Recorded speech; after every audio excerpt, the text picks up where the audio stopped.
les había planteado, ¿no? Les mandé esos videos, no sé si en esas clases, en esas grabaciones, le puse un poquito más de claridad o de oscuridad. Ustedes me dirán. Hola, profesor, buenas noches. Hola, ¿qué tal? Hola, Tomás, ¿qué tal? Bien, tengo un par de preguntas. Revisando los textos que usted subió al Classroom, por ejemplo, el texto de Ferrer, El capitalismo argentino, tiene varios capítulos, en total 115 páginas. ¿Hay que leer directamente todos los capítulos o algunos en específico? No, ese es un librito muy chiquito. Ese se lee entre la sobremesa y la siesta, lo tenés que leer, Tomás. Listo, todo completo entonces. Es un chiste, Tomás. Ah, no, está bien, si usted dice... No. Me parece que es un librito cortito. Lo van a leer con facilidad, me imagino. Buena parte del recorrido que hace, ustedes la deben manejar, pero bueno, es también un tema de constituir el panorama, ¿no? Bueno, a ver, coméntenme. No sé si eso era todo, Tomás, o querías decirme algo más. No, sí, quería preguntar, por ejemplo, con el trabajo que usted subió al Classroom que hay que hacer de transiciones y panoramas estructurales, si el periodo histórico en el que hay que centrarse para hacer el trabajo es todo el siglo XIX, parte del XIX, o todo el siglo XIX, parte del XX, ¿qué es lo que hay que abarcar para hacer ese trabajo? No me quedó muy claro.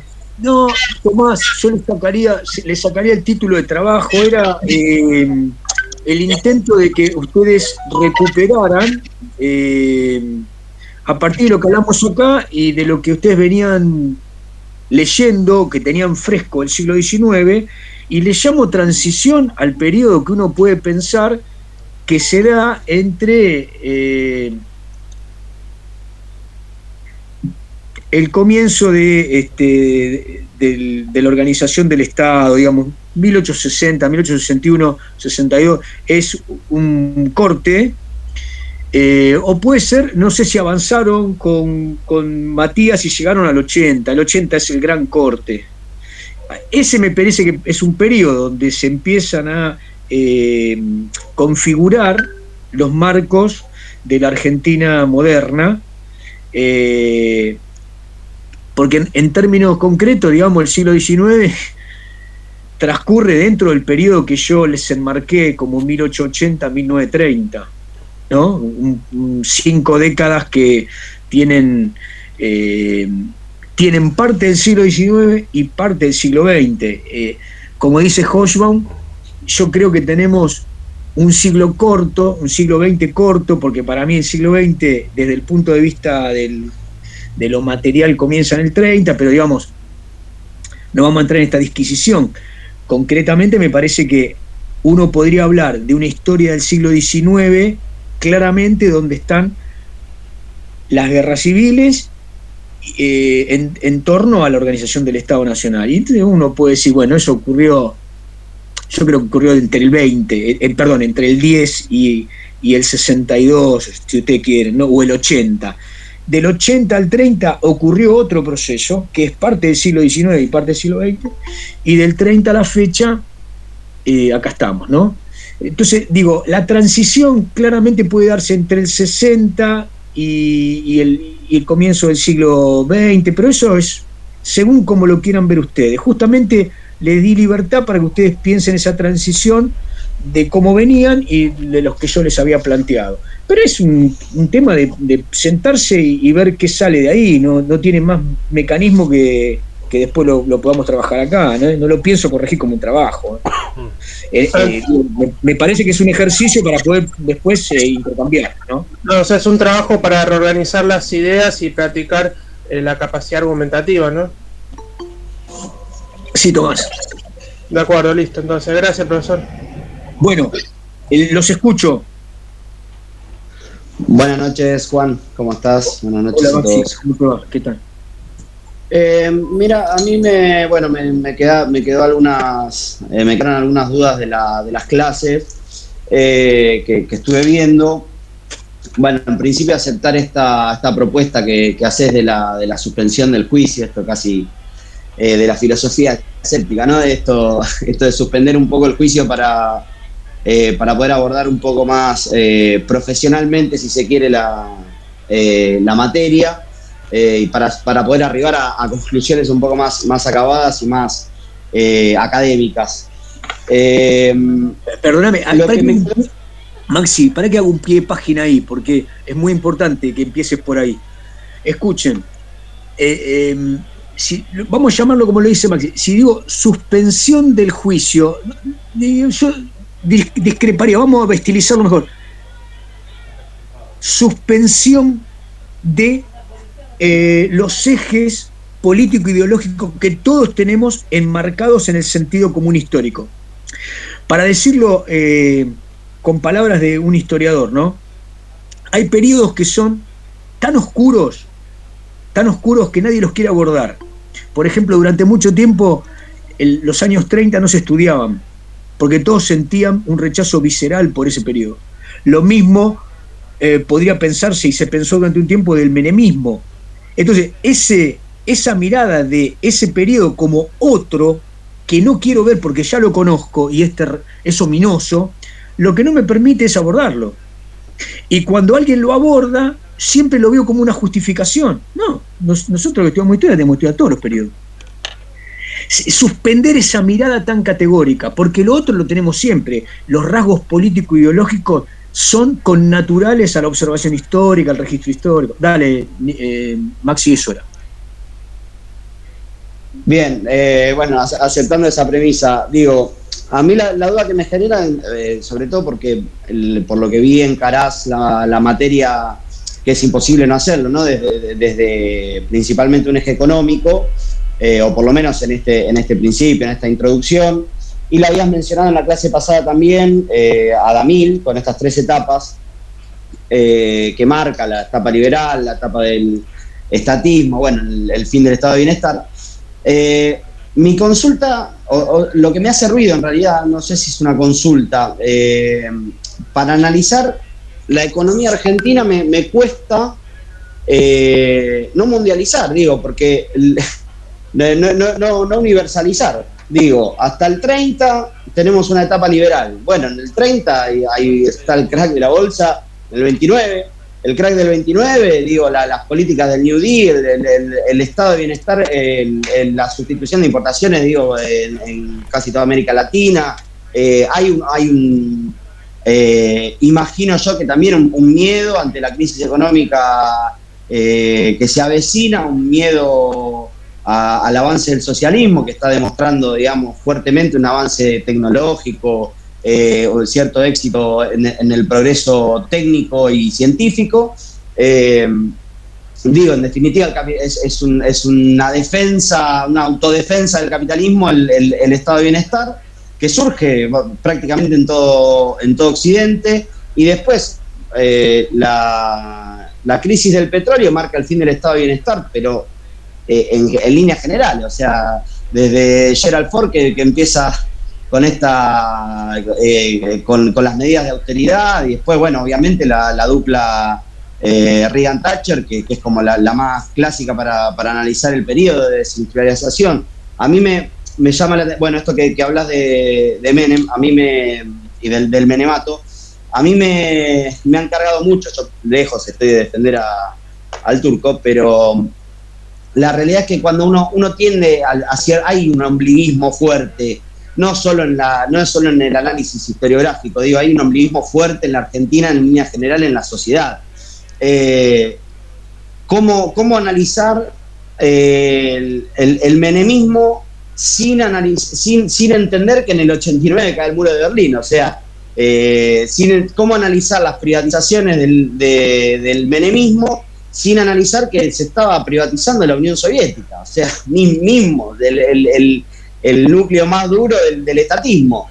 Me cuesta, para redondear, me cuesta no emparentar los periodos, no emparentar las políticas económicas nacionales con las directrices que impone en cierta medida el mercado mundial, porque no en cierta medida la independencia económica es muy difícil de lograr, obviamente, por más que sea un objetivo para una buena parte de nosotros y nosotras.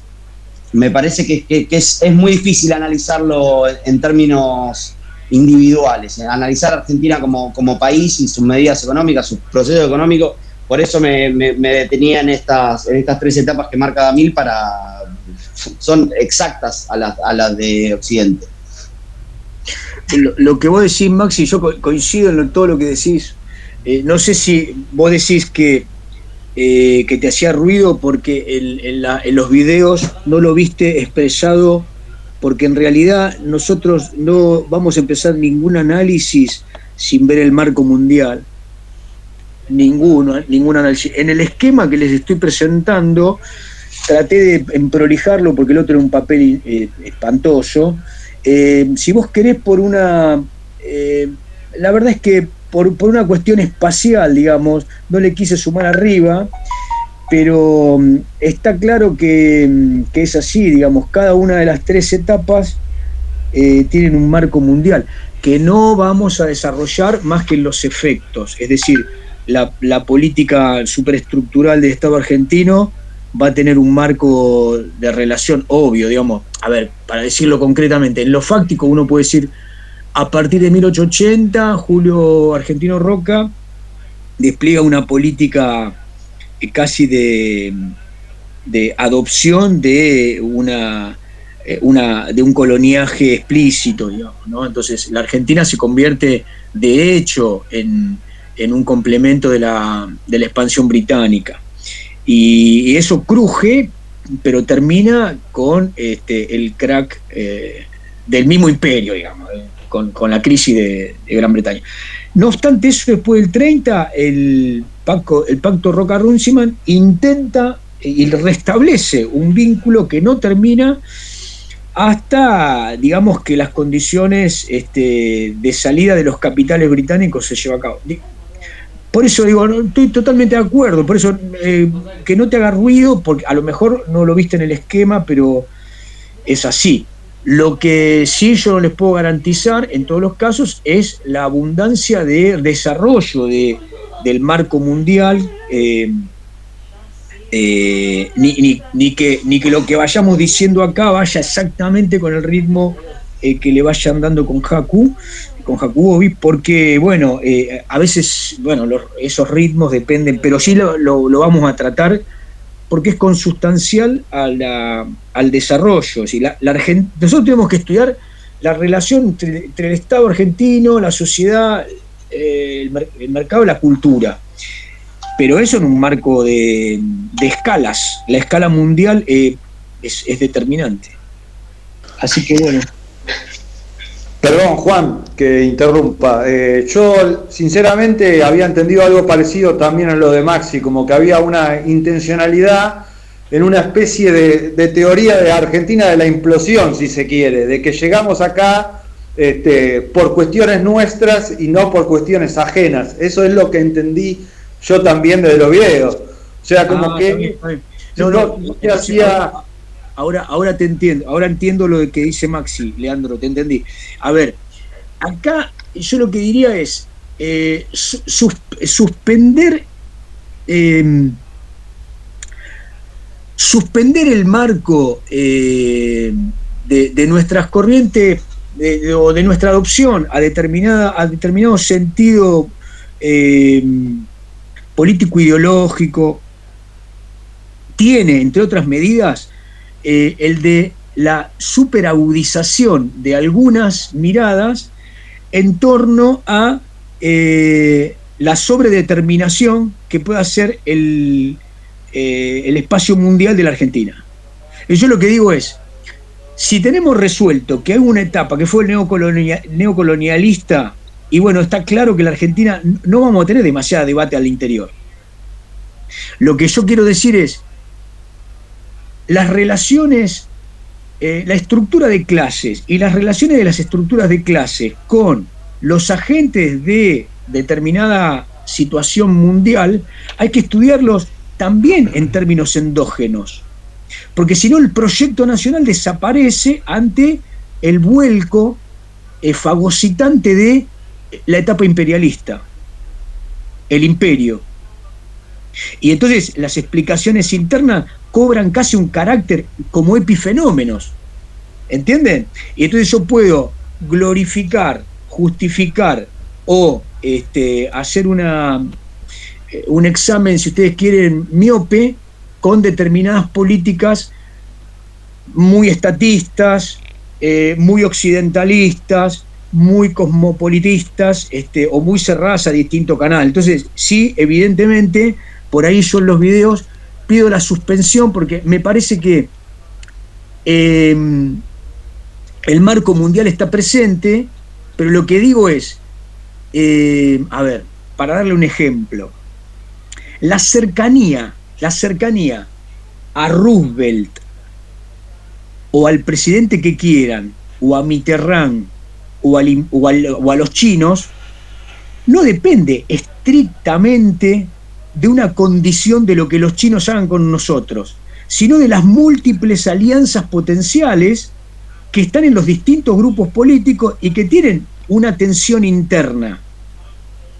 Entonces, digo, muchas veces la sobredeterminación del todo, del espacio mundial, lo que hace es considerar lo nacional como un epifenómeno. Yo, obviamente, porque doy esta materia, pero además porque soy un convencido que hay una sobredeterminación ideológica del sentido común autoflagelante de la Argentina. La Argentina está así fundamentalmente por todo lo que hacen con nosotros.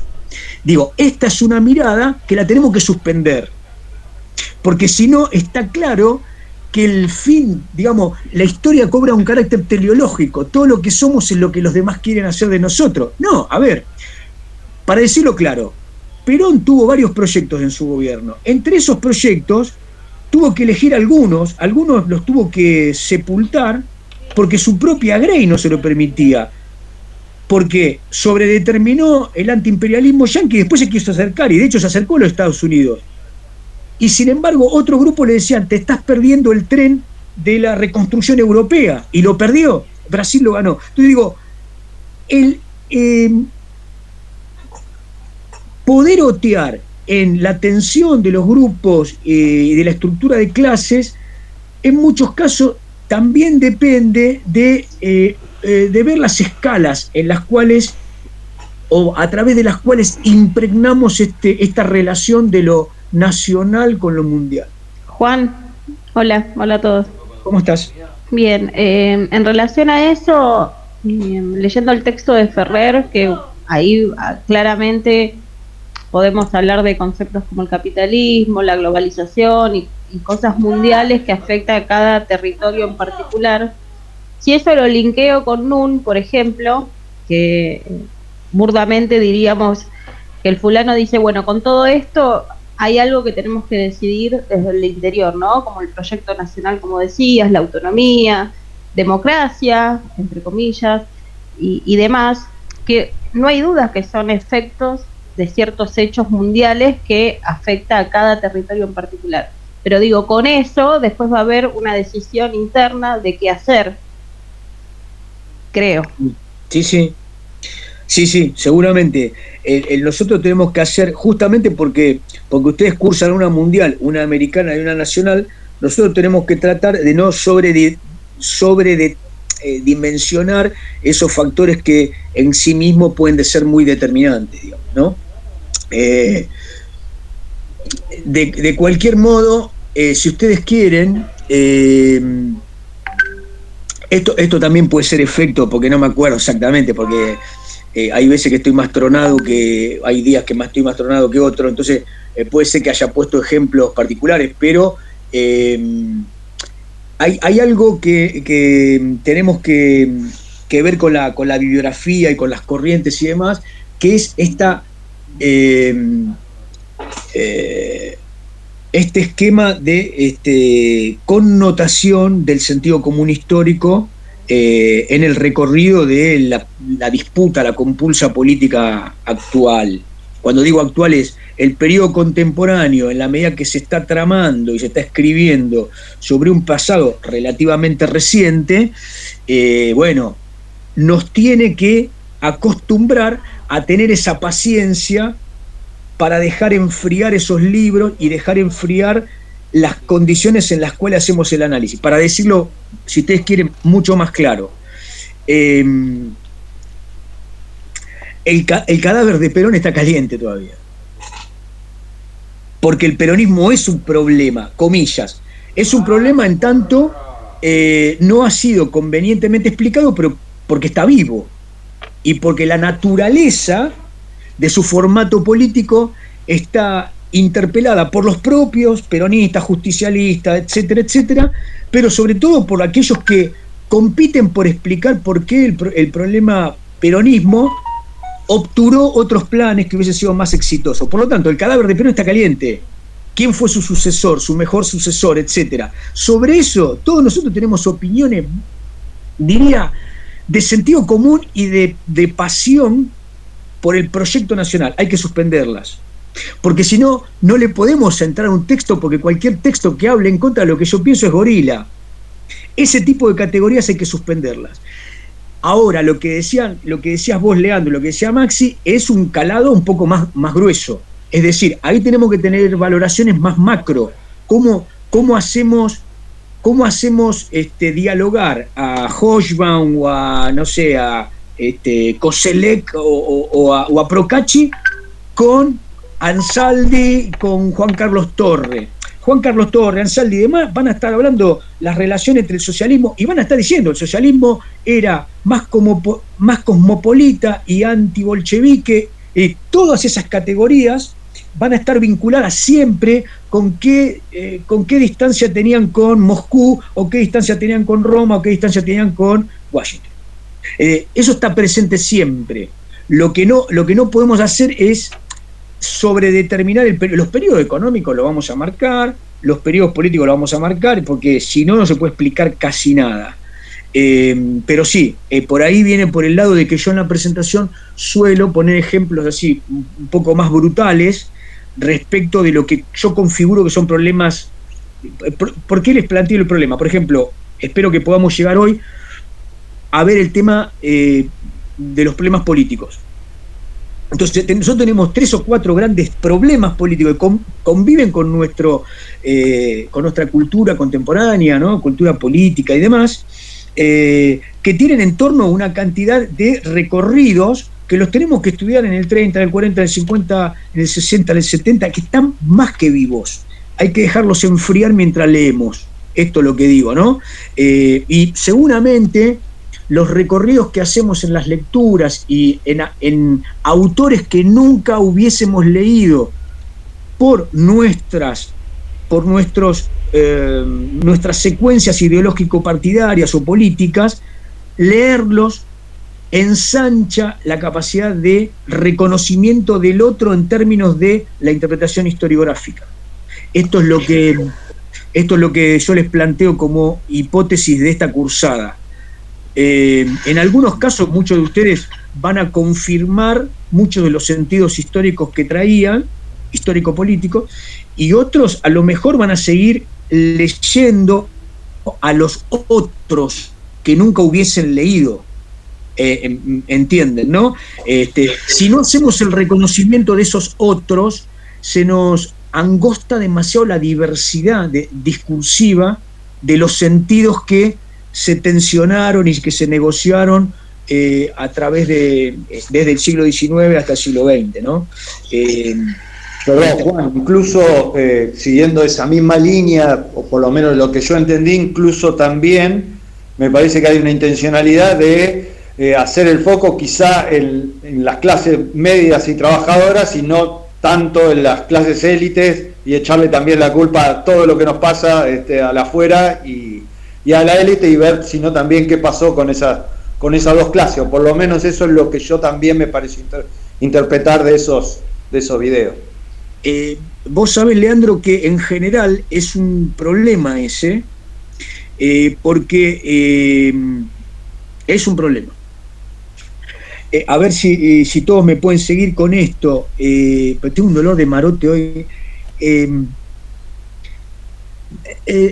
digamos, la crítica historiográfica a la que yo pertenezco por generación, digamos, ¿no? por el recorrido de lecturas y demás, abonaba una crítica en la Argentina que, bueno, todavía continúa, pero que tuvo distintas dialécticas respecto de que la nueva escuela histórica, digamos, surgía en los años 20, ¿no? Levene, Ravignani, Caleb Boyce y otros, Caleb Boyce, se había entramado en distintos otros recorridos generando no dichos. Los espacios no dichos eran, obviamente, debían ser ocupados por una voz potente de nueva escuela económica, ¿no? Porque escuelas económicas existían, pero eran todas las que explicaban el acuerdo del demoliberalismo occidental, es decir, la aceptación de un marco nacional para la Argentina y en torno a ese marco nacional una estructura de clases más o menos prolija o más o menos determinada por un ascenso social, etcétera, etcétera. Digo, la crítica a eso venía necesariamente de,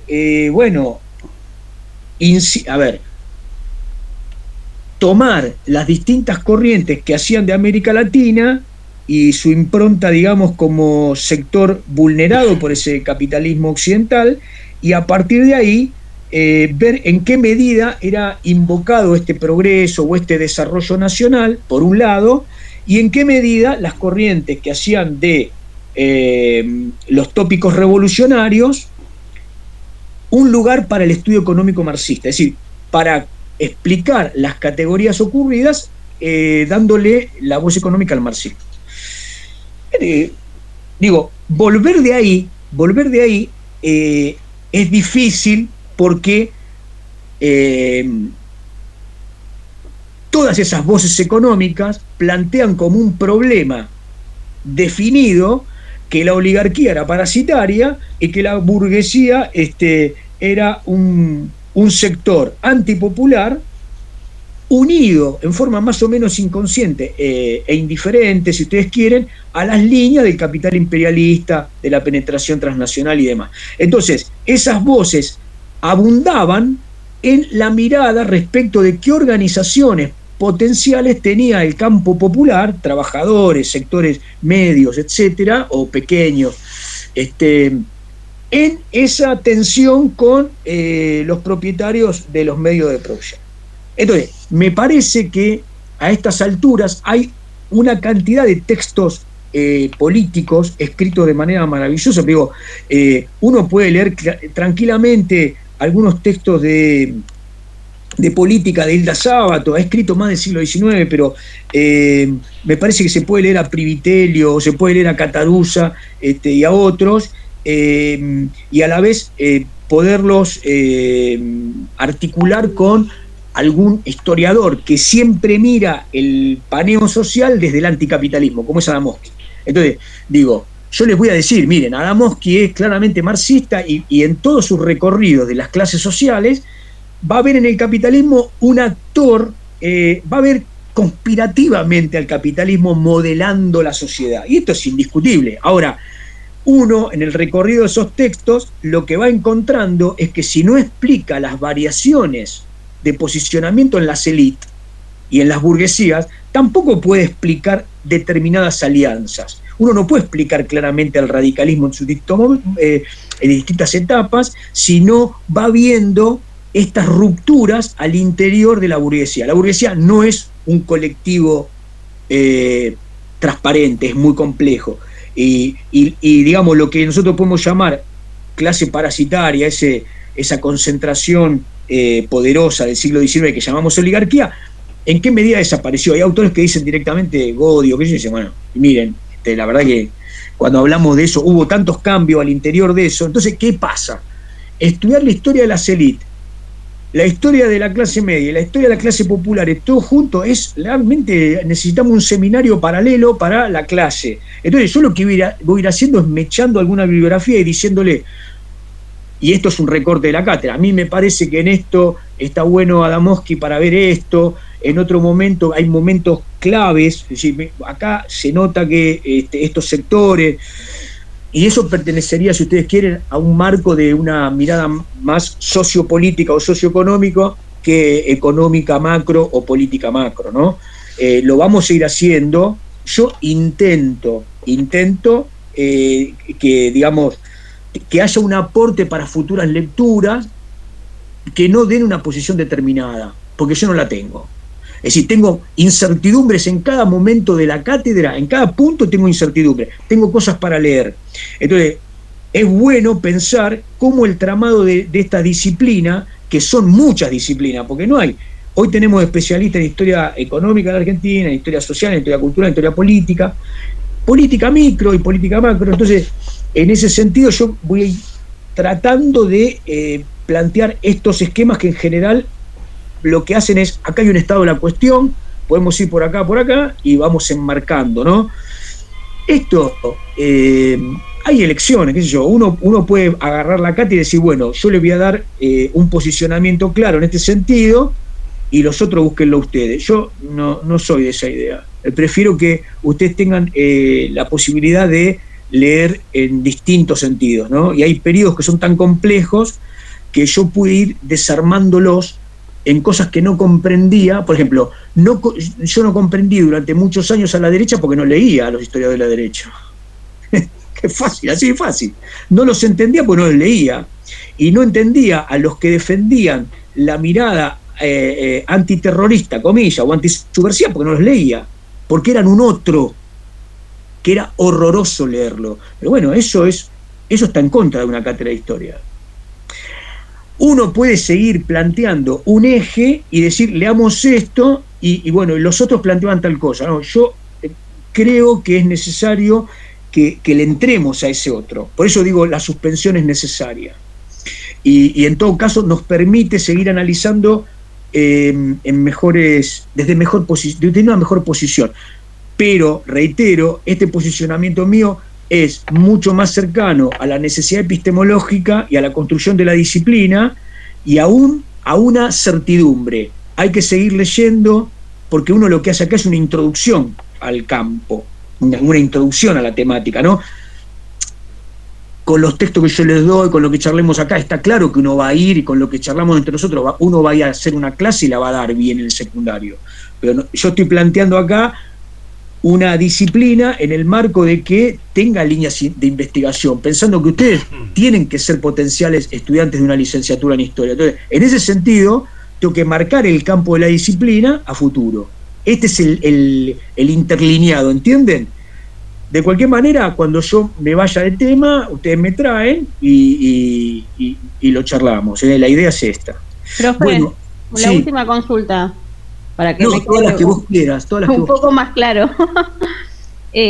Aprovechando que compartiste ese cuadro, esa línea, si yo de repente esos conceptos, digamos, sería la materia en sí, ¿no? Por lo que veo está todo el recorrido.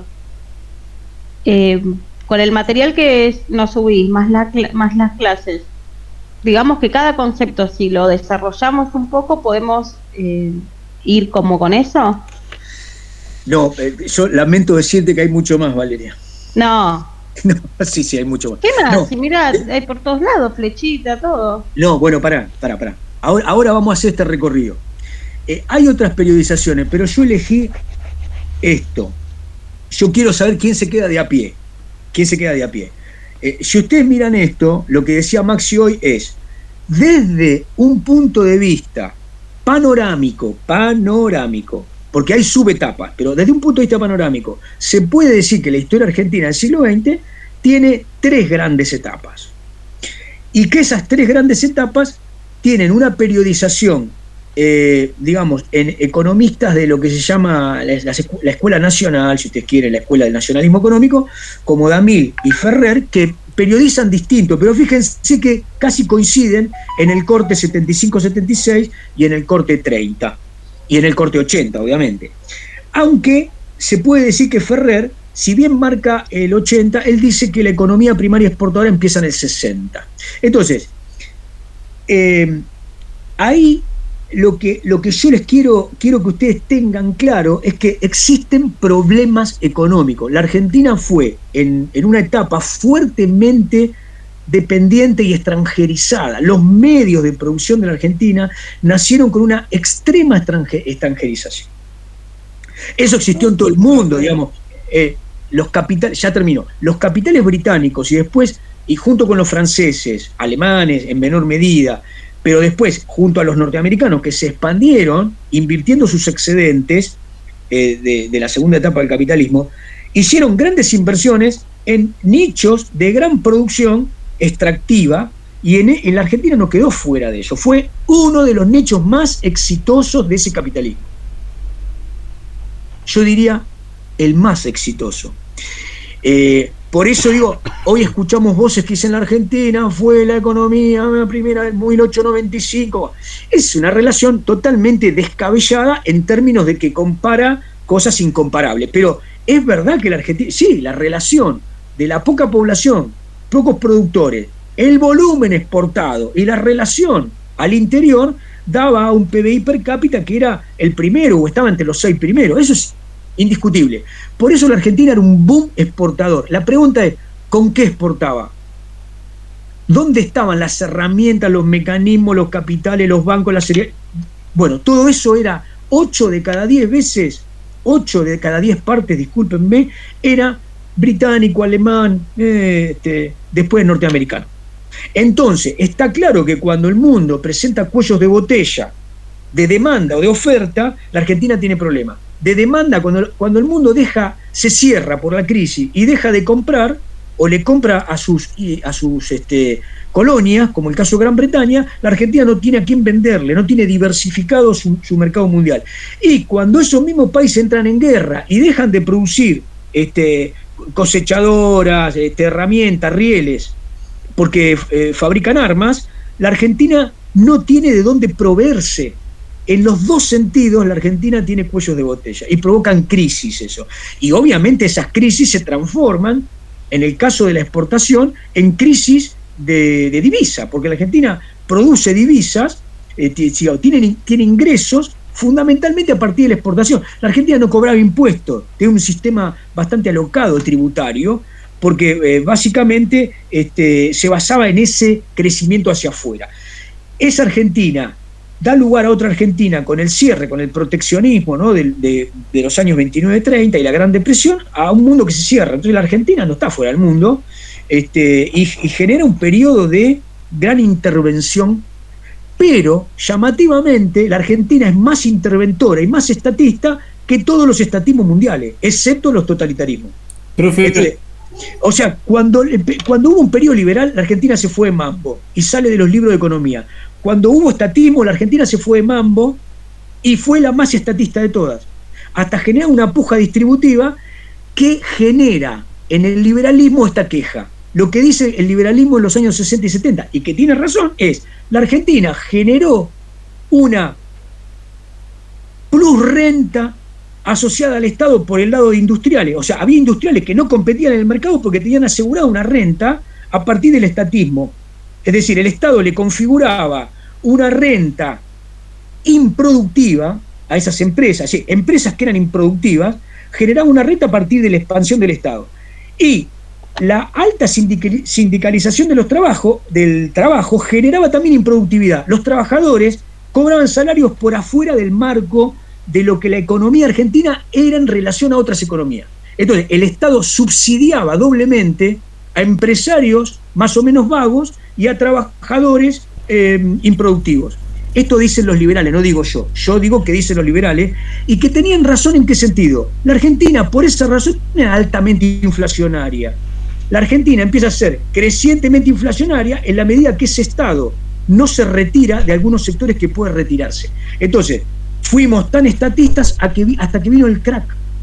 Y el crack no lo produjo un golpe, lo produjo un propio gobierno peronista, porque, digamos, el Rodrigazo es producto de una aceleración de esa puja a niveles increíbles.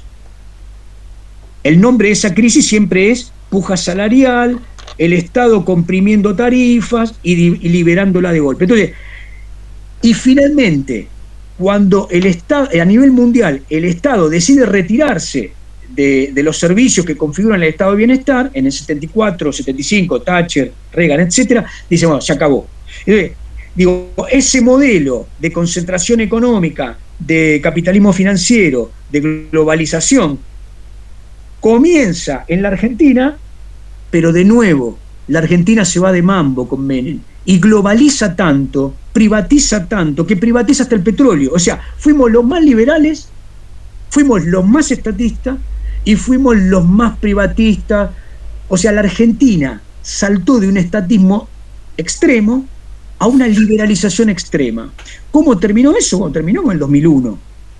Entonces, una de las configuraciones interesantes para mirar la historia de la economía argentina como panorama es pensar que la dependencia externa, que la alta inflación, que el lugar que configura el Estado respecto del mercado, que el recorrido de los tramados de valor de las cadenas industriales tiene un cortoplacismo que depende de la historia económica. Ese cortoplacismo lo tenemos que mirar a escala de esta periodización. No sé si fui claro. Profe, yo le quiero hacer una consulta respecto a lo que estaba explicando. Sí, Romina, ya te digo. ¿Es claro esto que digo? Si no lo entienden, vuélvanme a preguntar 20 veces. ¿Es claro? ¿Lo entienden o hay alguna duda? A ver, lo que explica para mí es claro. Mi verdadero problema con lo que yo siempre me termino atropellando es, o sea, ¿por qué funciona de esa manera? No sé si me explico.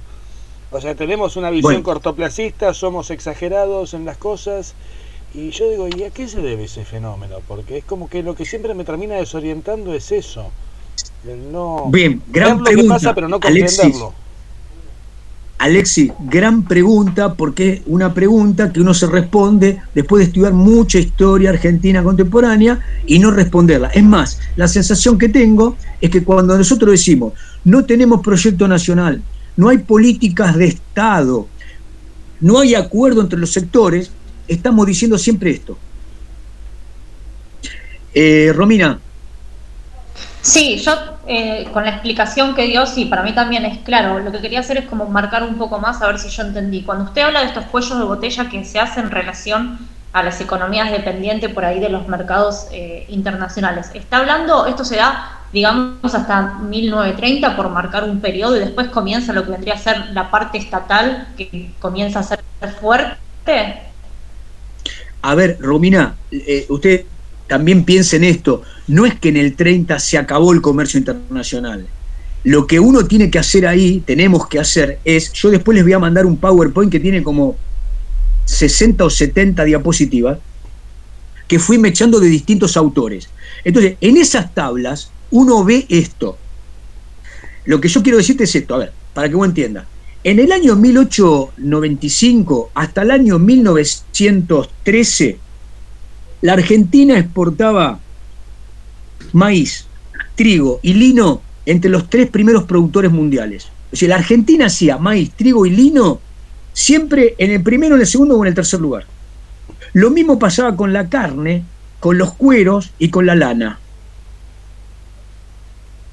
¿Me seguiste hasta ahí? Bien. ¿Cómo consumía la gente en sus casas? La gente usaba fósforo británico, todas las herramientas eran no alemanas, la energía era belga. O sea, las importaciones nutrían básicamente buena parte del mercado del consumo interno. ¿Qué fue lo que pasó a partir del 30 en forma, en el 30 en forma radical? Porque ya venía ocurriendo.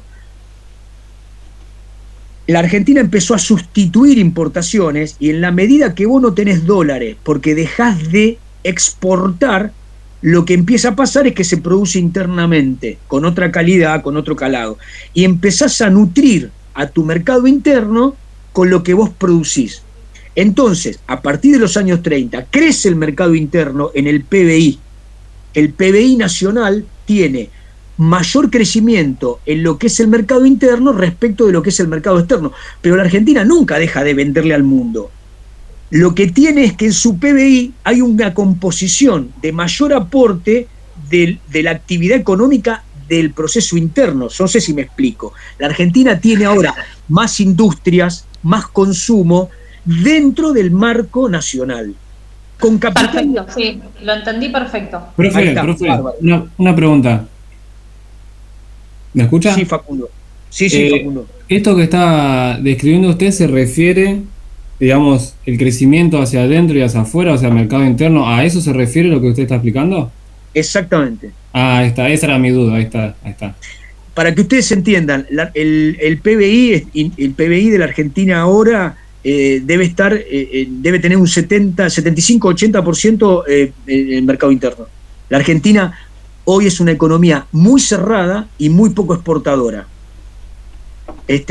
Y hace 100 años era todo lo contrario. La Argentina tenía 9 partes de su crecimiento, ¿entienden? Acá lo que tenemos que pensar es esto, escuchen. Todos ustedes cuando hablamos de economía macro tienen que pensar, un país tiene un capital consolidado, tiene una inversión en capital y tiene un crecimiento, ¿no? Entonces, cuando uno piensa en una economía, dice, todos los años tiene que haber inversión. ¿De dónde viene esa inversión? ¿Del propio ahorro interno o vienen capitales externos a ganar dinero en nuestra economía? Esto es una buena pregunta. La segunda es, ¿cuál es el crecimiento? ¿La economía hoy produce a lo largo de un año más que el año anterior o decrece? Es fundamental. Sin esto uno no tiene política macro, no piensa económicamente, digo, en términos macro, ¿no? Lo financiero, nosotros ¿por qué hablamos todo el tiempo de finanzas? Básicamente porque la Argentina es un país deudor. Lo que no podemos pagar con lo que producimos internamente lo pedimos. Entonces, siempre en toda economía hay una valorización de financiera, es decir, los papeles que se venden hablan de una parte de una empresa, de una parte del Estado, lo que el Estado emite como deuda es un bono y se cotiza en el mercado de valores, es decir, yo mis ahorros los puedo poner en bonos de la deuda argentina, en bonos de la deuda americana, en papeles de, no sé, de Astra, de Techin o de qué. Bueno, todo eso es financiero. ¿Por qué la Argentina habla más en términos financieros que en términos productivos? Es otra buena pregunta. ¿Por qué hablamos más en términos de consumo que en términos de inversión y producción? Estas son razones que tienen que ver con nuestra cultura política de deterioro de nuestra cultura económica. ¿Quién nos provee los bienes por los cuales somos más prósperos y, digamos, y tenemos más beneficios, etcétera, etcétera? Mira, a mí me parece, todo esto lo hago en términos de pregunta, en términos de panorama, me parece que estas son preguntas. En la segunda línea de ese esquema que ustedes están viendo, aparece economía. Bueno, la típica. ¿Puedo una consulta? Para que termino con esto. Digo esto y te dejo. La segunda línea es de Ferrer. Ferrer dice economía primaria, economía semi-industrial dependiente, y después habla de la crisis económica, la reconstrucción democrática y la reforma del gobierno de Menem. Esos títulos son del capitalismo argentino, porque en su manual del capitalismo no llega hasta ahí. Y al final yo les puse 2 libritos que vamos a mechar, que son el de Ora, el de Roy Ora, y el de Coroli Bellini, que toman siglo XIX y siglo XX. Fíjense que la periodización de ambos está como más fragmentada. Si tomásemos a Rapoport todavía fragmenta más la periodización, ¿no? Pero de cualquier manera, ustedes fíjense, Roy Ora dice boom exportador, y a partir del 14 habla de los nuevos desafíos y respuestas fallidas. Eso, lo dicen Bellini y Corol. Ese periodo es muy interesante.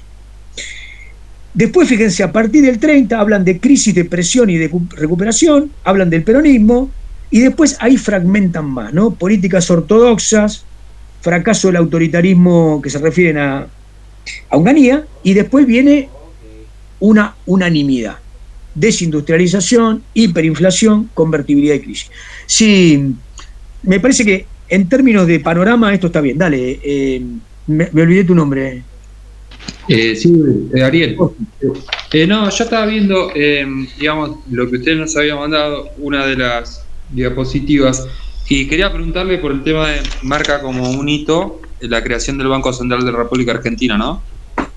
Y luego ahí se ve cómo se dispara la inflación. Quería preguntarle qué implicó el tema de la creación de un Banco Central.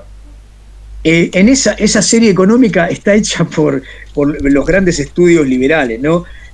La serie está bien, la serie dice los valores no están, no son apócrifos, son esos los valores. A ver, un banco central es una institución medular de la política económica de un Estado, es decir, lo que hace es regular macroeconómicamente el circulante y el valor real de ese circulante.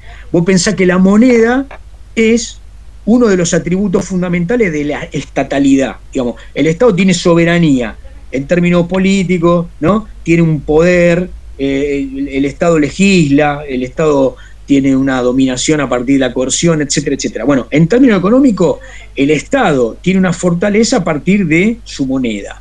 Es, digamos, lo que determina el poder de acumulación, ahorro, de reinversión y de conservación de ese valor en términos de capacidad de consumo. Entonces, lo que los liberales dicen es que a partir de la creación del Banco Central hubo un marco importante en la historia nacional argentina, que es la de establecer una política que subsidiaba los intereses del Estado en términos poco genuinos para la economía real. Trato de explicarlo esto. ¿Qué quiere decir poco genuinos? Si yo hago circular los valores en la economía libre o en la economía cuasi libre, digamos, los valores de lo que se produce, de lo que se consume, de lo que se invierte, adquieren una relación simétrica con los poderes que están en juego. Entonces, no hay que perder de vista que en los años 30 en adelante aparece la idea del Estado como interventor. Intervenir en el mercado capitalista implica morigerar la capacidad de daño que tienen las concentraciones económicas contra el salario, contra el mismo Estado, contra en contra de la especulación fundamentalmente, a favor de mantener genuina algunas capacidades. Entonces, los estados interventores tienen como objetivo que haya soberanía económica. Esto quiere decir que el Estado tenga mayor capacidad para gestionar una política comercial, por ejemplo, que tenga astilleros, que tenga una soberanía energética, que pueda producir su energía, que tenga una soberanía productiva, entonces poder establecer un marco de negociación a través de juntas productivas con los propios productores. También establecer un marco de protección del empleo doméstico, es decir, la estructura de valor que se genera cuando vos empleás, si vos favorecés la negociación de valores en términos libres, lo que ocurre es que destruís empleo, porque los capitales, por donde vean la oportunidad, salen de un nicho, van al otro, y lo que queda despejado es que destruyen una unidad productiva que implica la destrucción de esos salarios o de esos empleos. Entonces, en los 30 comienza una política de nacionalismo económico que tiene como rasgos fundamentales esos valores, la protección del empleo, el valor de la moneda. Bueno, el liberalismo más radical está en contra del estatismo, entonces entiende que toda política estatal siempre es invasiva de la mejor economía de mercado. Para decirlo en términos generales, es decir, los liberales más radicales, lo que ven es que la intervención del Estado siempre es distorsiva. Lo que va a hacer es privilegiar algunos valores económicos que tienen como sustrato algo improductivo. Es decir, cuando el Estado genera un plus producto, te voy a explicar, o sea, ¿qué sería un plus producto? Digamos, o un plus valor. En la actualidad, si se liberaran las tarifas, mucha gente se quedaría sin energía eléctrica en su casa. ¿Por qué? Porque los salarios se han deteriorado tanto que la composición de una canasta de consumo que tenga a las tarifas liberadas implicarían que las familias tengan que gastar la mitad de lo que consiguen para pagar la electricidad. Esto implicaría necesariamente que muchas caigan en la pobreza, porque si pagan tanto por la energía van a tener que munirse para alimentarse de mucha menos calidad de alimentos, etcétera, etcétera. Entonces digo, ¿el Estado qué hace? Retrasa las tarifas pagándolo desde el Estado, ¿sí? Y esto en términos del liberalismo es un horror, porque lo que está haciendo el Estado es ocupar un espacio en el cual la producción de energía es irreal y el valor de la energía es irreal. En términos económicos esto es cierto, pero en términos políticos o de economía política, el Estado lo que hace es subvenir a necesidades de la mayoría asalariada que está más vulnerada. Entonces, el liberalismo, ¿qué va a hacer? En general, el liberalismo radical dice que la creación del Estado fue una de las causales del cliché del manejo de la moneda distorsivo, y que de alguna manera es uno de los generadores de inflación. Juan, ¿me perdonas que te haga una pregunta? No sé si la pregunta corresponde acá, y por ahí el preguntarlo demuestra una ignorancia supina, pero... Demuestre su ignorancia, todos somos ignorantes. Yo digo, ¿cuál es la lógica de sustentar tu moneda en un producto que vos no podés obtener o generar por vos mismo? A ver, se supone que la Argentina tiene cosas que los demás quieren, lo sabemos permanentemente, desde los glaciares, los metales que extraen, el oro, todo. ¿Cómo corno respaldamos nuestra moneda en un papel que no producimos y tenemos que traer de afuera, en lugar de respaldarlo en nuestra capacidad productiva de tierras, en nuestra capacidad extractiva de minería, en lo que sea? Es muy lógico por ahí la respuesta, pero yo nunca la encontré. No, bueno, a ver, vos tenés que... los parámetros del comercio mundial no son aleatorios, no son azarosos, digamos. Vos tenés... a ver, cuando vos comerciás, estás vinculando dos cuestiones. El mercado del valor del producto que vos comerciás con un parámetro que vos no manejás. Pero esto es así, en parte que nosotros seamos una nación periférica y subdesarrollada, es parte de la historia de la economía mundial, eso es indudable. Y digamos, después que la soja valga 300 y a los 2 años valga 500 o valga 600, implicará necesariamente una flexibilización de tu política productiva.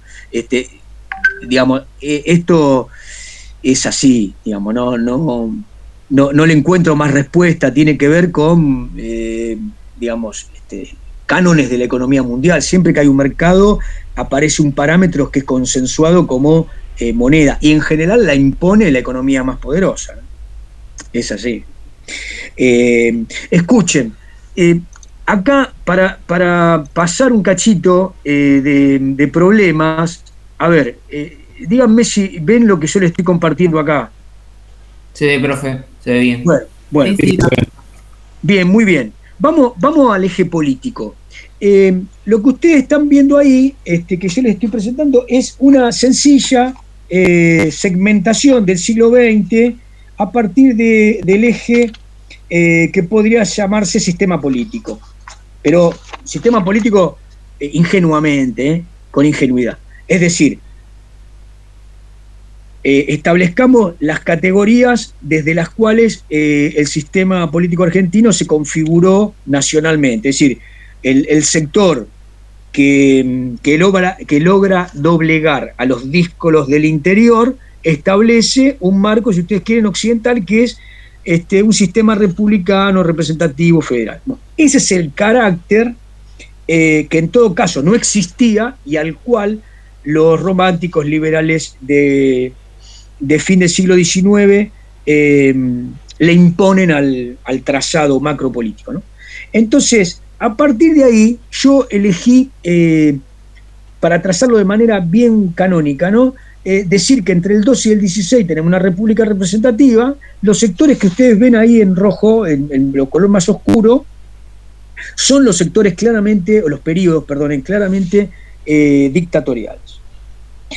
Entonces, para hablar en los mismos términos que venía diciendo, la salida de la legalidad marcada por esos cánones que yo les decía, el republicanismo, la representatividad y demás, estarán pensando que yo estoy hablando ingenuamente de representatividad. Tómenmelo por ahora. Digo, entonces, a partir de esos conceptos uno diría, se viola y se corta el republicanismo representativo en la medida que aparecen de facto por la fuerza, intervenciones que terminan con esa legalidad. Entonces, a eso ingenuamente durante décadas, aún hoy seguimos hablando de la palabra golpe y dictadura. Entonces, el golpe sería la intrusión ilegal en el sistema político argentino. Entonces, repetimos hasta el hartazgo estas 5, en realidad son 6, pero digamos, hay 6 dictaduras canónicas, 30-32, 43-46, 55-58. Hay un estadio que es casi una cuasi dictadura, la de Guido, del 62 al 63, después, pero claramente 66-73, 76-83. Dejando de lado las agachadas y los golpes que se hicieron los muchachos entre sí, entre ellos mismos, estos serían los periodos en los cuales el sistema político estuvo suspendido de su carácter constitucional legal, el sistema representativo estuvo o distorsionado o negado, impedido, y donde hubo, entre otros males, persecuciones, para terminar con la política asesina del periodo del 76 con el plan, digamos, de aniquilación. Entonces, la pregunta que surge a partir de ahí es, bueno, dictadura y democracia. La Argentina, en su sistema político, si tenemos que empezar el siglo XX, ¿qué problemas tuvo? Entonces, me parece que hay, en términos así como muy blanco sobre negro, el tema de la pregunta acerca de la democracia, la democratización o el significado que democracia tiene al interior. Hablando de democracia formal, sistema demoliberal o burgués, república burguesa, o un carácter de república popular, más cercana a un sistema plebiscitario, plebeyo, popular. Pero de cualquier manera nos queda un problema que, más allá de que nosotros estemos más cerca de la República Popular o de la República Demoliberal, lo que está claro es que la intervención de las Fuerzas Armadas fue un hecho saliente de nuestro siglo XX, y que amerita una explicación, que no puede ser una explicación como la que solemos escuchar, ¿no? Una explicación naif. ¿Qué quiero decir con la explicación naif? No, cada vez que hay un proceso nacional y popular de valorización de lo popular, viene, digo, aparte de eso, porque el problema que tenemos acá es que el sistema político in totum participa de este fenómeno, ¿entienden? Entonces, como abogado del diablo, interpelo a todos los actores políticos. Primero, fueron golpes cívico-militares, en tanto las sociedades del periodo convalidaban el poder de estos dictadores. Primera cuestión. Entonces, primero tendríamos que estudiar al interior de esos vínculos qué problemas tenía la sociedad, de modo tal que permitía, condescendía, apoyaba el accionar de las fuerzas militares o de las fuerzas militares con grupos políticos para corregir qué. La pregunta es, ¿para corregir qué? ¿Para establecer qué? Porque eso tenía buena parte de anuencia en la sociedad.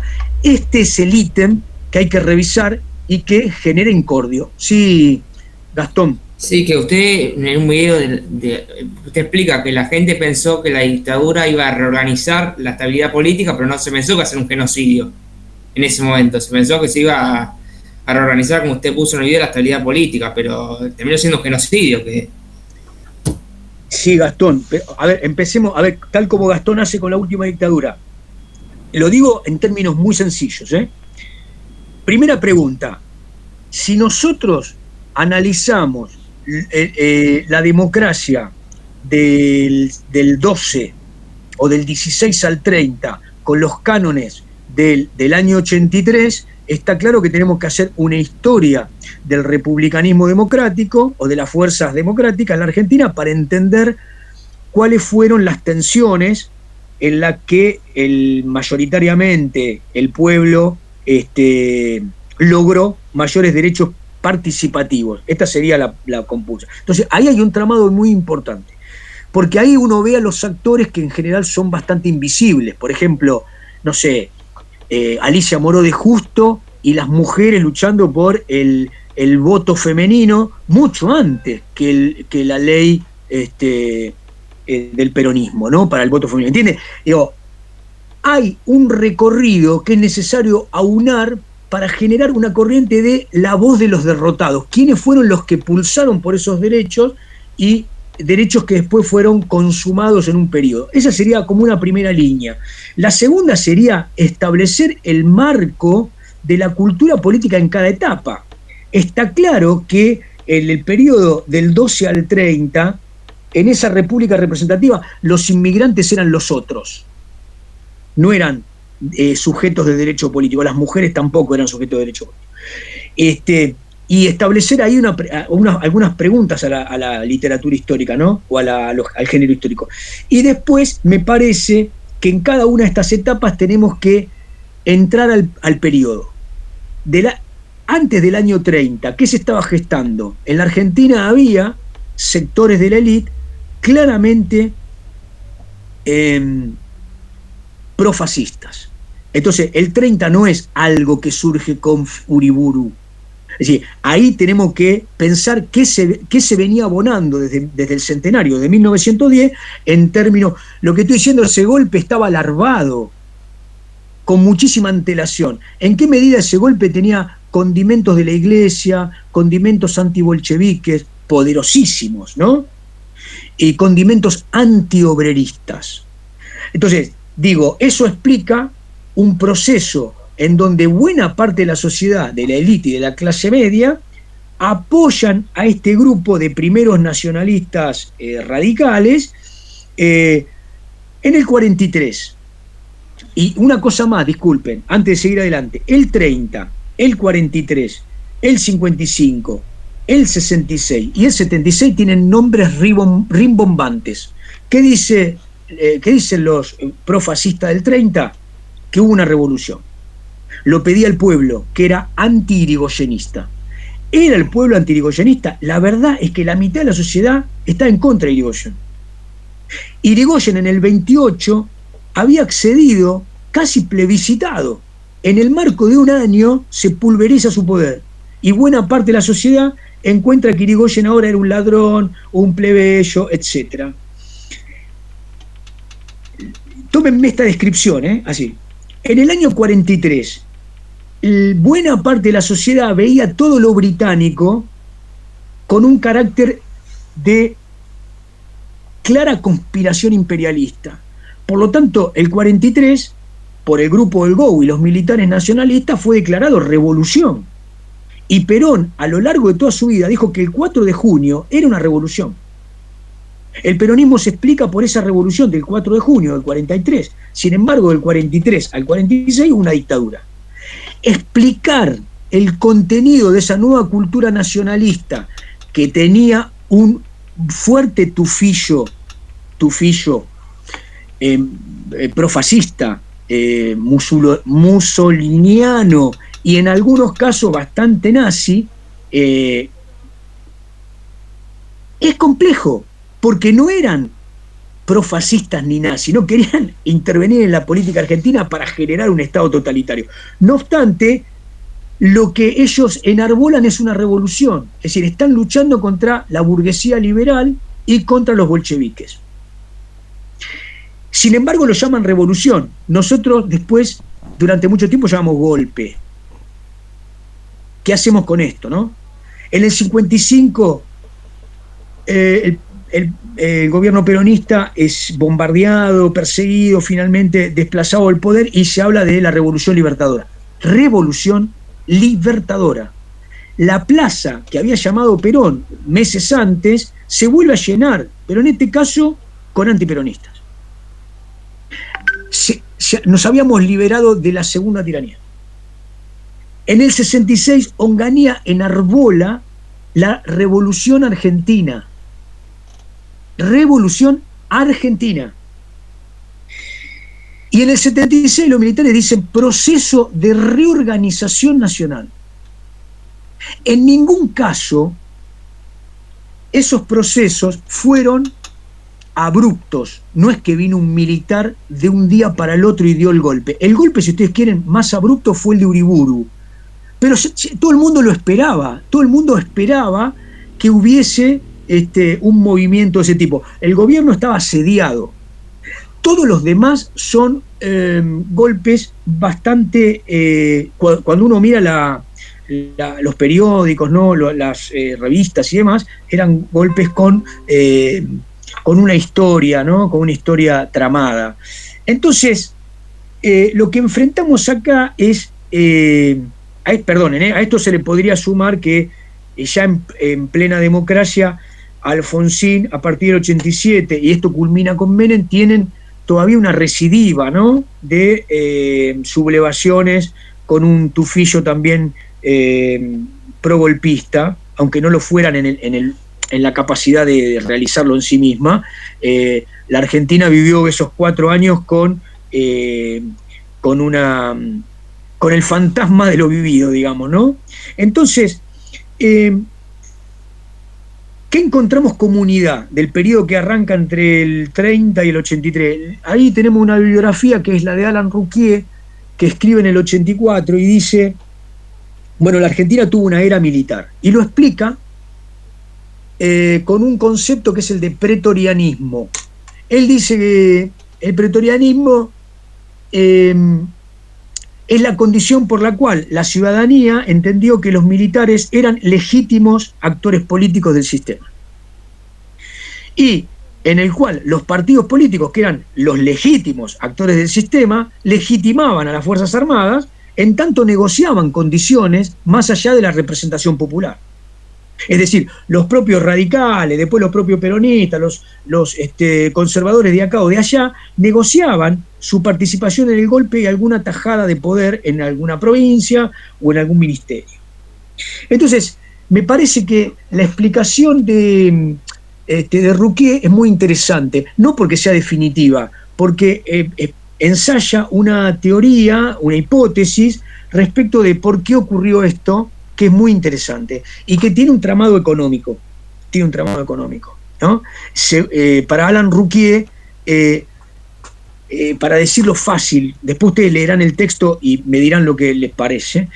A partir del 30 o un poco antes, dicen Waldo Ansaldi y Alan Rouquier, la derecha argentina, es decir, los sectores claramente antipopulares, antidemocráticos, porque digamos, el sector de los conservadores del PAN, el Partido Autonomista Nacional, que había tenido el poder hasta 1915, 16, entiende que el mal es conceder un voto ampliado, un voto universal. Entonces leen que la ley se empeña ese problema. Acá tiene que haber un voto censitario o un voto calificado.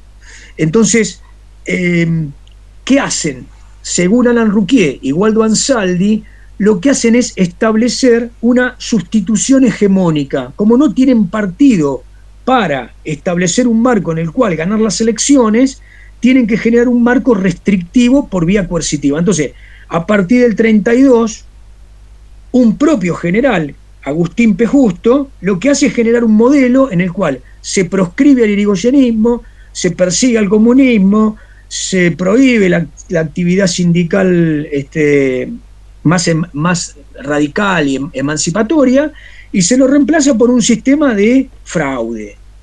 Es decir, entonces, ese sistema que yo le puse ahí, república restrictiva, represiva, restauración oligárquica, bueno, en los periodos que continúan, ya sea porque Perón era militar y dominaba las Fuerzas Armadas, o porque los militares tutelaban a los gobiernos, los militares estuvieron siempre presentes, dice Alan Ruquier. No es que fueron solamente los gestores de la dictadura. Agustín P. Justo, el general Perón, el general Onganía, los distintos generales que hicieron que Frondizi y que Ilía no tuvieran un momento de gestión en paz, el famoso tutelaje, ¿no?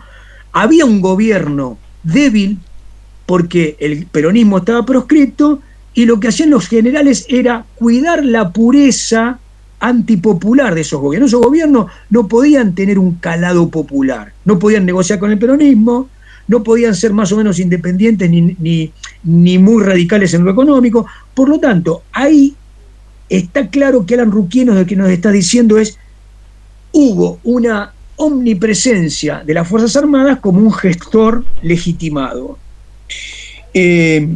Bueno, y finalmente, después del periodo del 73 al 76, donde vuelve a estar un general, cuando Perón vuelve, lo primero que le pide al gobierno es que le restituya el grado militar. Y se pone la casaca militar para dar un bando en el cual le dice a todos los subversivos, porque la palabra subversivo no la usó primero Videla, la usó todo el peronismo a partir del 73, todos. Pero Perón le dice que él los va a perseguir. Digo, a mí me llama la atención cuando el peronista dicen que la represión comenzó en el 76. Busquen en YouTube el Perón de casaca militar después de Seiza, Perón de casaca militar después de la toma del regimiento de Azul. Entonces, ahí vemos de nuevo a Perón en su carácter de gran político argentino, pero parado en la negociación con las Fuerzas Armadas. Por decirlo rápido y fácil, cuando Perón vuelve en el 73, había un jefe del ejército que había hecho una negociación con Montoneros y habían hecho un famoso plan Dorrego de intervención popular en los barrios precarios. Cuando viene Perón le dan un boleo en el tuje a ese general, pero ¿saben qué boleo le dieron? Perón lo que hace es establecer un marco de negociación con las Fuerzas Armadas y pone generales confiables. ¿Saben quiénes estaban entre esos generales confiables? Muchos de los que después dieron el golpe del 76. Digo, por eso muchas veces la interpretación no tiene que matar los datos.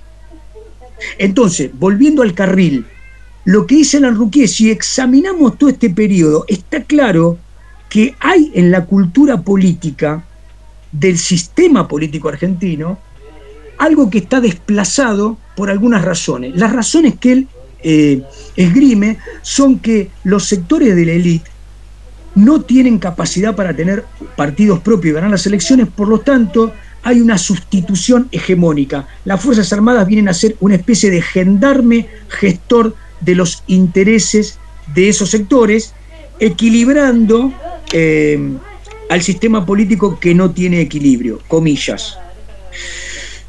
Esto Alan Ruquier lo vincula fuertemente a dos cuestiones que son, me parece a mí, muy interesantes, ¿no? Que en el sistema político argentino no hubo nunca un partido que accedió al poder que tuvo carácter radical. Cuando digo radical es que imponía en su discurso un programa de corte clasista, claro, es decir, que venía a impulsar una distribución de la riqueza nacional, de los medios de producción nacionales, reforma agraria. ¿Entienden? Ni el irigoyenismo, ni el peronismo, ni el radicalismo nacionalista esgrimían políticas de corte radical. Profe. Sí. No, digo, puede ser que a veces yo interpreto, no sé, a ver si usted por ahí me corrige, a veces se confunden tener una política distributiva con el gasto público, me parece, ¿no? No, esto, no, ni siquiera eso, Jorge, no. Lo que dice Alan Ruquier es, en la política argentina el sistema estuvo establecido sobre la base de que ningún participante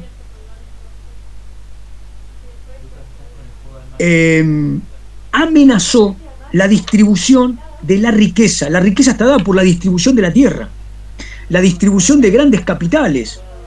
¿Entienden? Ni el radicalismo, ni el peronismo, ni ningún sector que tuvo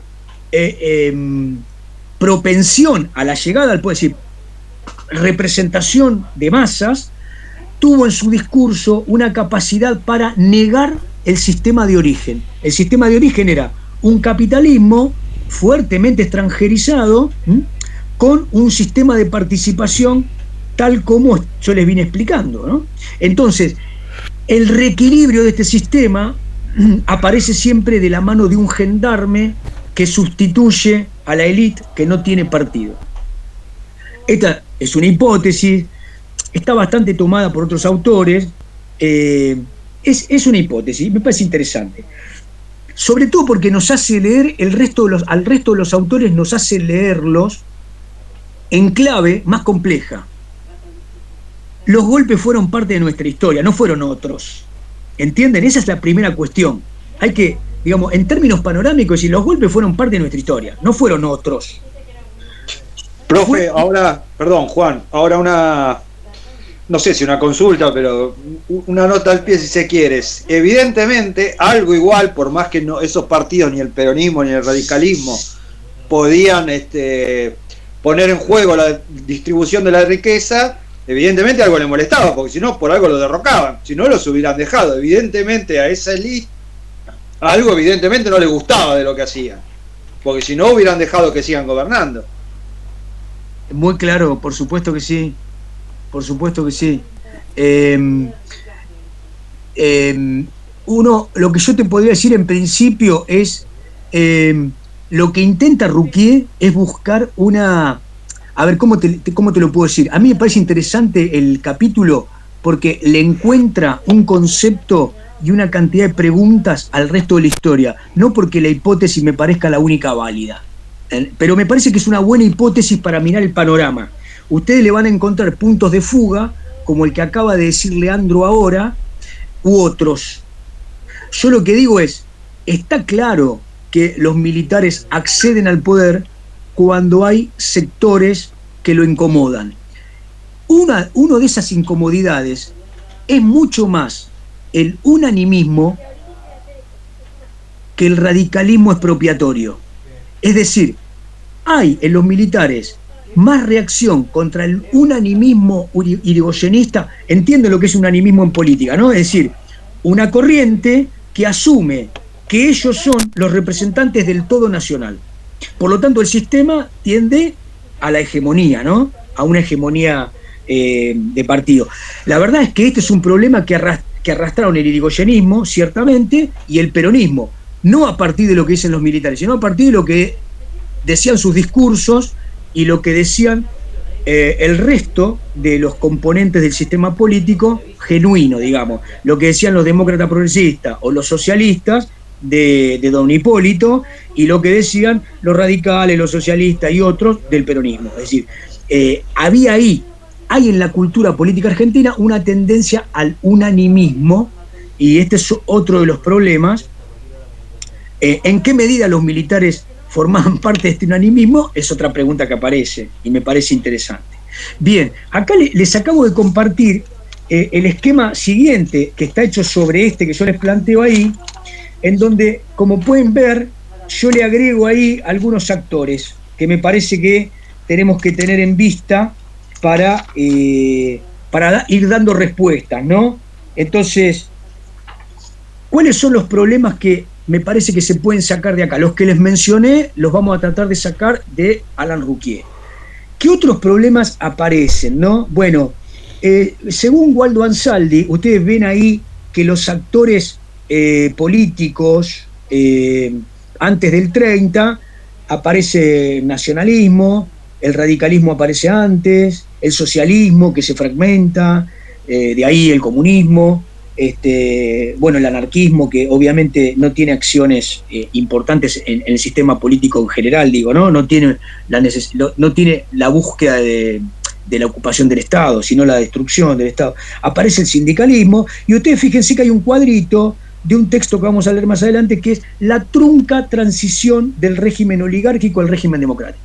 Waldo Ansaldi dice que hay una característica muy particular de nuestro sistema político que se generó en los años, fines de los 10, principios de los 20, por el cual hay una trunca transición, es decir, del sistema oligárquico al sistema democrático hay más continuidades que rupturas. Hay más continuidades que rupturas, ¿no? Y me parece que en términos políticos es muy interesante lo que dice Ansaldi respecto de ese irigoyenismo que fue claramente popular. Para que ustedes tengan una idea, nosotros ahora tenemos la idea del 17 de octubre, pero el irigoyenismo era de un carácter tan popular,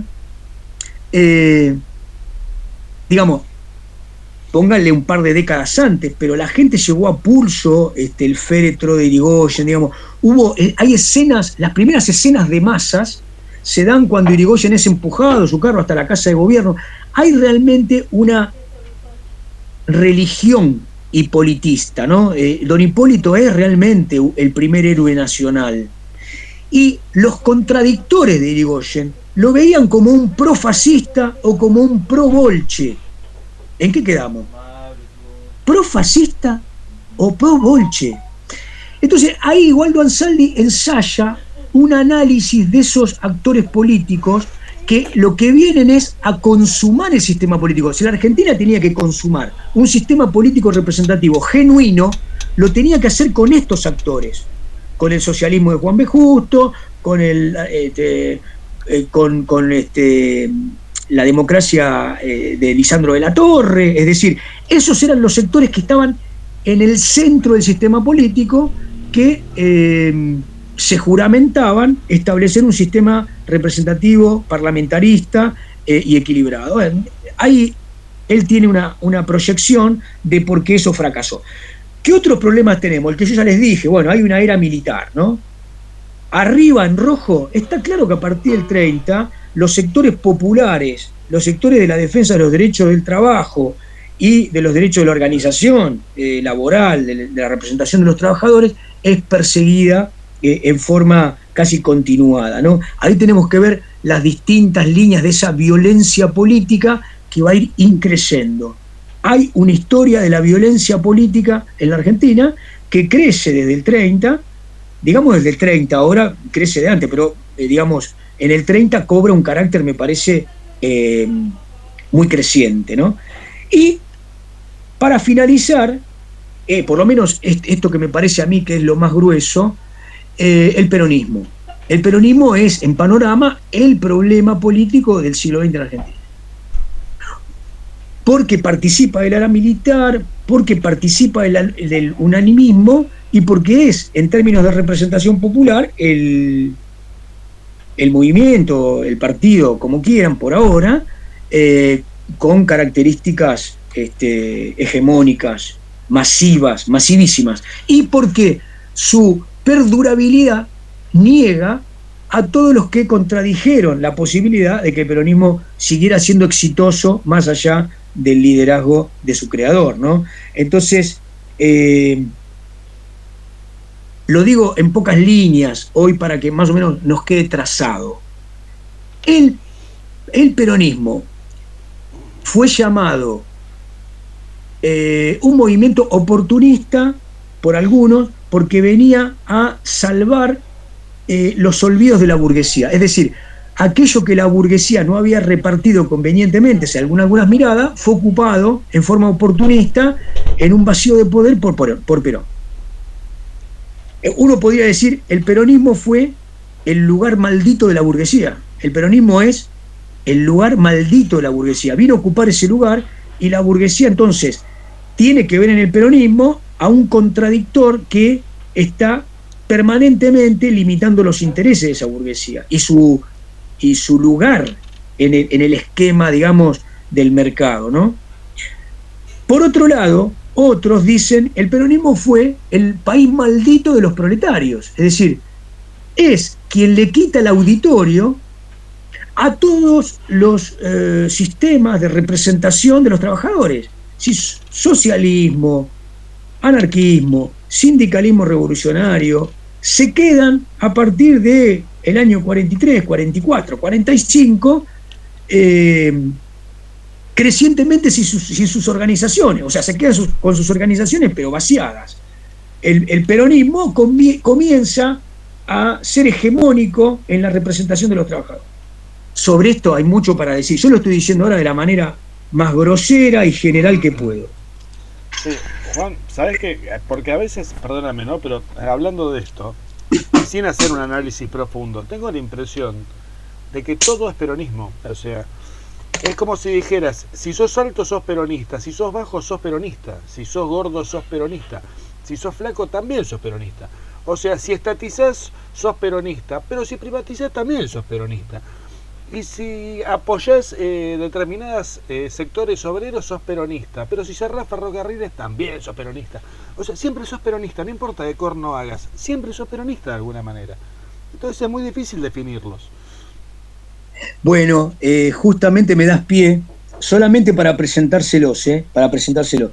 No porque yo les quiera cagar esta noche del miércoles. Entonces, yo les hice un esquema el año pasado, ¿no?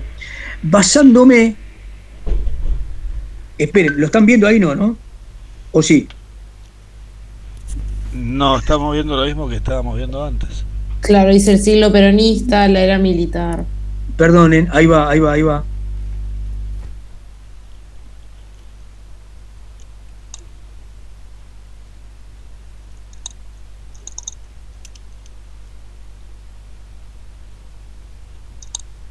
va, a ver.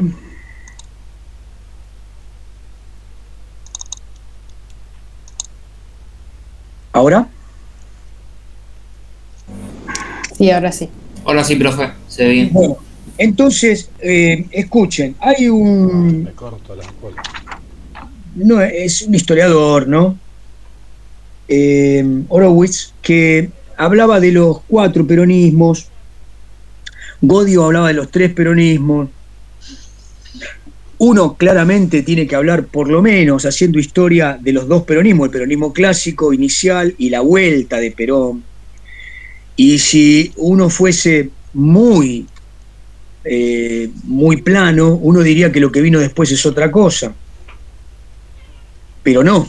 Entonces, Alan Ruquier escribió un libro que se llama El siglo de Perón, en donde ensaya una idea acerca de que el peronismo ha sido categorizado como fascismo, reformismo de posguerra, bonapartismo, democracia de masas, en fin, una gran cantidad de categorizaciones que están en algún caso bastante enfrentadas. Está claro que el peronismo tiene que ser explicado como el gran problema del siglo XX, fenómeno de representación de masas, en donde la posición del Estado, la contradicción con el mercado, las relaciones internacionales con los Estados Unidos, el poder de la sindicalización de los trabajadores, en fin, una gran cantidad de fenómenos que cambiaron de dirección, de sentido y de intensidad a partir de estos primeros años 40. Entonces, digo, si ustedes miran este esquema, lo que yo pretendo es mostrar un soberano despelote, primero, ¿no? Pero está claro que uno tendría que repasar estos momentos para entender la multiplicidad, la diversidad del peronismo en cada uno de sus momentos. Cuando digo la multiplicidad y la diversidad, digo preguntarse cuáles fueron los factores de poder, las columnas en las que Perón sustentó su acceso desde fines del 43 hasta junio del 46, en el que accede legalmente al poder. ¿Y en qué se basó? Y las preguntas refieren claramente a la Iglesia, a las Fuerzas Armadas y a la sindicalización masiva o al apoyo masivo de grandes gremios, que representó a partir del 46 como una paulatina estatización del modelo de representación de los trabajadores. Entonces, más allá de lo que eso representaba, digo, esos actores, sindicalización, Iglesia y Fuerzas Armadas, ¿qué recorrido tuvieron en relación a los siguientes periodos? Porque cuando hablamos del peronismo como el único fenómeno y no lo vinculamos con la alteración de los otros actores políticos, tendemos a hacer un juego de abstracción que es bastante deshistorizado. Es decir, la Iglesia rápidamente se va a enfrentar al peronismo viendo los intentos, si ustedes quieren, del peronismo como carácter de revolución plebeya. Es decir, la Iglesia va a ver claramente sustituida su función con los más humildes por Eva Perón, y va a ver claramente que hay una política de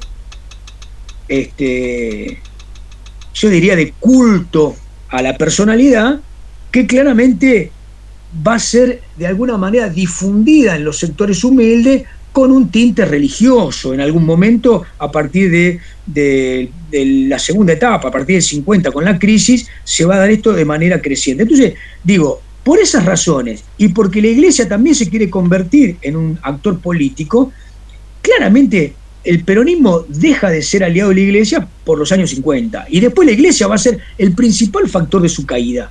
El peronismo cayó no por las Fuerzas Armadas en primera instancia, cae porque la crisis que se da al interior del gobierno es por la irritación y la oposición que le genera la Iglesia en múltiples refriegas, ¿no? Obviamente la Iglesia apoyada por los sectores antiperonistas. Pero, digo, ese recorrido que les doy como ejemplo es muy interesante. Perón es fuertemente antibolchevique. Perón da discursos donde no queda duda de que Perón quiere evitar el comunismo. Lo hace delante de todos los que los quieren escuchar. 43, 44, 45 en adelante. Perón puede decir lo contrario, yo diría lo antitético en 2 décadas. Perón va a decir que el movimiento que él encabezó quería hacer lo mismo que Mao. O, digamos, ese discurso de Perón, lo que nos está hablando es de un gran político. La confusión que tenemos nosotros es de querer categorizar al movimiento sin historizarlo. ¿Qué pasó entre el Perón que repite, por ejemplo, a partir del 68, 69, estos apotegmas, ¿no? Lo que para él era nacionalismo social se convirtió en socialismo nacional? ¿Por qué? Lo que está viendo es que los aires, la atmósfera mundial, le dan a los jóvenes, le dan al espacio de radicalización de los cambios en los estados occidentales, el protagonismo a los jóvenes, con otro discurso. Entonces, el Che, el Mayo 68, etcétera, lo hacen a Perón entender que su vuelta al poder solamente es con jóvenes que puedan erosionar a la dictadura de Onganía. Y lo hace con tanta eficacia que si Perón vuelve por algo, bueno, vuelve porque las juventudes se peronizan. Ahora, decir que Perón era anticomunista en los 40 y que después se desdijo es no entender mucho qué pasó en la política. Entre ambos Perones, Perón mantiene en el exilio un dominio permanente del discurso del peronismo en el exilio. ¿Cuál es? En la Argentina, el peronismo se convierte en un movimiento laborista. Es decir, el peronismo es sindicalización y liderazgos sindicales con algunos poderes provinciales menores. El nombre es Bandor, ¿no? Bandor cree que puede oponerse a Perón. ¿Qué cree Bandor? Que el peronismo se puede convertir en una especie de laborismo eficiente, ¿no? Él tiene sus escaños, se convierte, reemplaza a Perón, Perón es viejo, no va a volver más. Entonces, digo, uno va viendo que todos los peronismos que hay, que son múltiples, conviven en la búsqueda de poder, ¿no? Entonces, me parece a mí que lo que hay que ensayar no es la categoría al principio, si el peronismo fue bonapartismo, reformismo, si fue un socialismo de masa, si fue una democracia de masa, si fue un profascismo, sino que hay que establecer un diálogo con el peronismo múltiple a partir de una cantidad de categorías fuertes, digamos, ¿no? Es decir, el peronismo tiene un discurso que más tiene, pero lo va, digamos, lo va reconvirtiendo. Hay una dialéctica al interior del peronismo. Bastante más difícil es explicar el peronismo ante la ausencia de liderazgo de Perón. Vamos a tratar de hacerlo, porque me parece que es el mayor desafío. explicar la perdurabilidad del peronismo ante la ausencia del líder. Me parece que ahí tenemos que entrarle a la macroeconomía y a una cantidad de procesos que están más cerca de el peronismo como el más genuino y el más ampliado representante de los intereses de los trabajadores, con una columna vertebral que en ningún caso perdió fisonomía. Es decir, los grandes gremios, los gremios más nutridos, tenían una representación de peronistas que tenían capacidad de negociación y capacidad de interpelación y capacidad de obstrucción con la industria argentina o con los servicios argentinos. Esa capacidad lo convirtió siempre en un actor político al sindicalismo, ¿no? El sindicalismo argentino. Esto es muy interesante. Pensar en la capacidad política dentro de ese sistema de negociación permanente es muy interesante para entender por qué perdura el peronismo, ¿no? La perdurabilidad.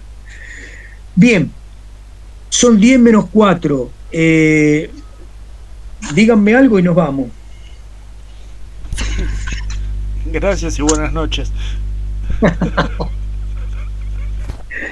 Bueno, creo que no les mandé los últimos esquemas, se los voy a mandar, pero solamente, ¿saben qué? Como unos machetes para que lo podamos ir viendo y recordando a medida que después le vamos sumando lecturas y discusión más fáctica, ¿no?